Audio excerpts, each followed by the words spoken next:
Bismillah, Assalamualaikum warahmatullahi wabarakatuh.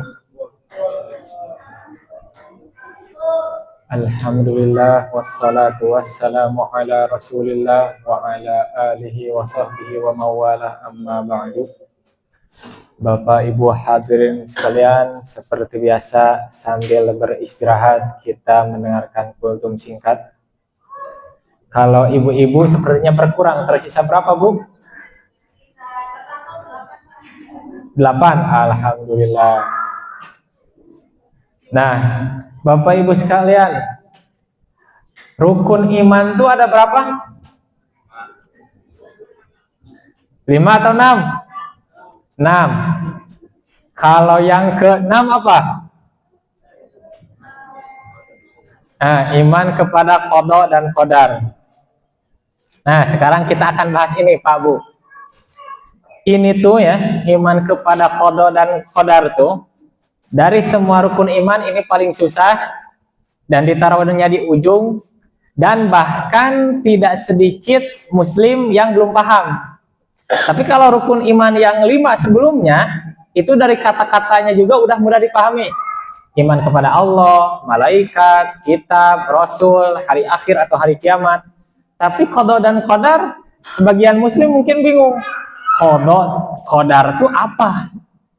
Nah, makanya nih pembahasannya cukup serius Bapak Ibu sekalian. Tapi sebenarnya ini basic sebenarnya. Jadi kita semua harus tahu. Nah, pertama maknanya dulu. Qada, qadar. Kan itu bahasa Arab ya. Apa itu qada? Apa itu qadar? Qada itu adalah ketentuan Allah. Apa yang sudah Allah tetapkan. Baik dari past, present, atau future. Jadi yang belum terjadi pun Allah sudah tentukan, Allah sudah tuliskan. Yang belum terjadi pun itu semuanya masuk qada. Adapun qadar itu adalah terjadinya ketentuan itu. Jadi kita tahu itu qadar kalau itu sudah terjadi. Nah gitu. Jadi kalau qada itu dia past, present, dan future, semua ketentuannya. Kalau qadar atau yang biasa kita sebut takdir, itu adalah terjadinya hal itu. Nah, ayatnya seperti ini. Allah berfirman, "Ma asaba min musibatin fil ardi wala fi anfusikum illa fi kitabim min qabli an nabra'aha. Inna dzalika 'ala Allah yasir." Yang artinya, tidaklah suatu musibah pun yang terjadi di muka bumi dan yang terjadi menimpamu, melainkan itu semuanya sudah tertuliskan sebelum kami menciptakannya. Sesungguhnya hal yang demikian itu adalah mudah bagi Allah. Mudah bagi Allah menakdirkan segala sesuatunya. Itu yang pertama. Nah, beriman kepada takdir ada buahnya. Dan ini buahnya membahagiakan hidup kita banget. Kalau kita tahu rumus ini, kita menghadapi musibah jadi enjoy Bapak Ibu sekalian. Nah, kalau terjadi suatu musibah, nih sekali lagi, kalau terjadi suatu musibah, kita semua dilarang untuk berkata seandainya. Apa Bapak Ibu? Nah, tuh ibu-ibu masih semangat ya, masih connect ibu-ibu. Seandainya. Misalnya saya contohkan seperti ini. Misalnya ada seorang berjalan kaki pinggir jalan, keserempet mobil, jeger, atau bahkan ketabrak. Dia jangan sampai bilang gini, duh andai tadi gak jalan di situ. Gak bisa seperti itu. Itu ada larangannya.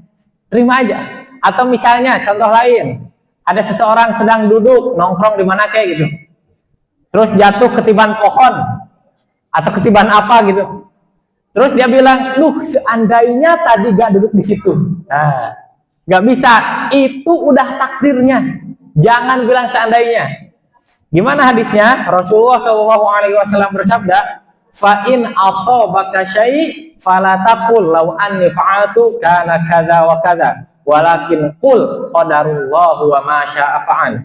Artinya, kalau sesuatu menimpamu, janganlah sampai engkau berkata, seandainya aku melakukan begini, pasti akan begini. Ya, tapi bicarakanlah ini sudah takdir Allah. Karena kenapa?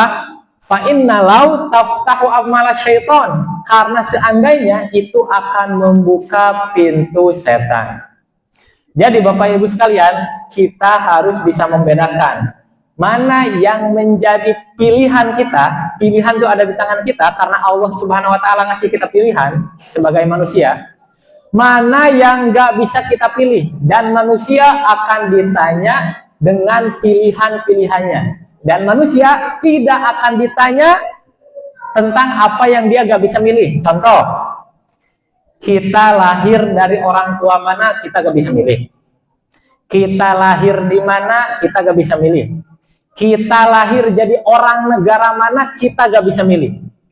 Itu yang gak bisa kita pilih, kita tidak bertanggung jawab atas itu.